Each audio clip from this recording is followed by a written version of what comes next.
नमस्कार व्यूअर, एक बहुत बड़ी अपडेट को लेके आप सबके बीच में हूँ। और खबर क्या है कि प्रदेश के जो मुख्यमंत्री हैं हेमंत सोरेन, उन्होंने देश के राष्ट्रपति और प्रधानमंत्री के नाम से 2 पत्र लिखा है। और सवाल आप जानना चाहते हैं कि सवाल में क्या है, किन विषयों को लेके उन्होंने पत्र लिखा है। जी, हम बताना चाहते हैं कि सरना धर्म कोड को लेके उन्होंने मांग तेज कर दी है।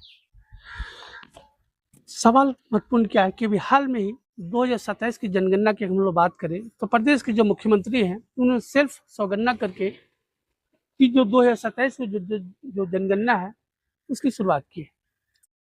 सवाल मुख्य रूप से क्या रहा कि 1 से लेकर 15 मई तक जो जनगणना की जो बात है वो सेल्फ होगी, और 15 के बाद जो द्वितीय चरण का जो जनगणना होगी उसमें कई तरह के जो कोड है उस पर चर्चाएं होगी।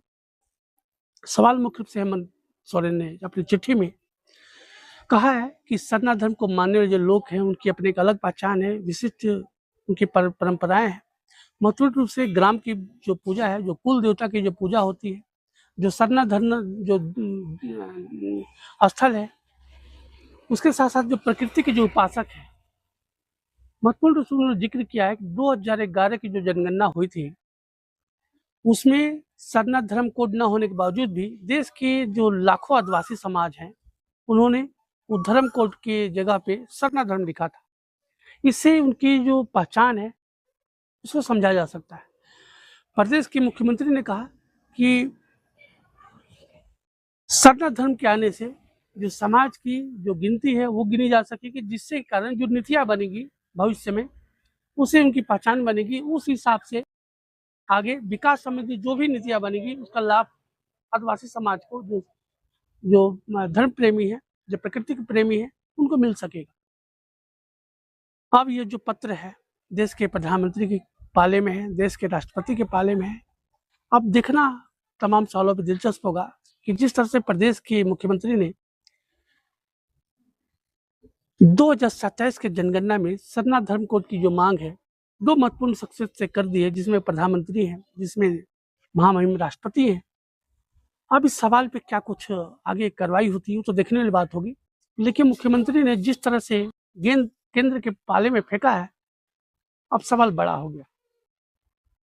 आदिवासी समाज की जो प्रकृति के उपासक हैं, अपने धार्मिक स्थलों को लेकर उनकी अपनी एक पूजा पद्धति है। तमाम सवालों को जिक्र उन्होंने चिट्ठी में लिखा है। और अब जो गेंद है केंद्र के पाले में है। अब देखना होगा कि प्रधानमंत्री से लेकर राष्ट्रपति तक जो आदिवासी समाज की जो एक लंबे समय से मांग रही है कि जनगणना में एक उनका भी कॉलम दिया जाए आदिवासी समाज की, और उनको एक अलग धर्म कोड दिया जाए, ताकि जो पूरे देश भर में जो आदिवासी समाज है उनकी अपनी एक विशिष्ट पहचान बन सके, उनकी गणना हो, जनगणना हो, ताकि भविष्य में अगर समाज को रेखांकित करने की बात हो, उनको बेनिफिट देने की बात हो, तो उसको समझा जा सके, उसको दिया जा सके। अब प्रदेश के मुख्यमंत्री ने जनगणना 2027 के बहाने तमाम सवालों की मांग तो कर दी है। अब केंद्र सरकार इन तमाम सवालों को कैसे देखती है, इस प्रश्न का उत्तर क्या मिलता है, ये तो आने वाला वक्त बताएगा। लेकिन प्रदेश के जो मुखिया हैं, जो आदिवासी समाज से आते हैं, अपने समाज को लेके जो वकालत की है, इसको एक प्रोग्रेसिव तौर पे देखा जा सकता है। अब जो सवाल है, जो बातें हैं, वो केंद्र सरकार के पास है, राष्ट्रपति महोदया के पास है। अब देखना होगा तमाम सवालों पे क्या कुछ उत्तर आता है। हमारा प्रयास, हमारा वीडियो आप सबको कैसा लगता है? अगर वीडियो पसंद आता है तो प्लीज़ लाइक कीजिए, सब्सक्राइब कीजिए और ज़्यादा से ज़्यादा वीडियो को शेयर कीजिए, ताकि ये जो मुख्य सवाल है जिसपे आदिवासी समाज जो सरना कोड की जो मांग की गई है ज़्यादा से ज़्यादा प्रचारित हो सके और लोगों तक जा सके, ताकि जो प्रदेश की मुख्यमंत्री की जो सवाल है वो आम जनता तक आ सके। धन्यवाद।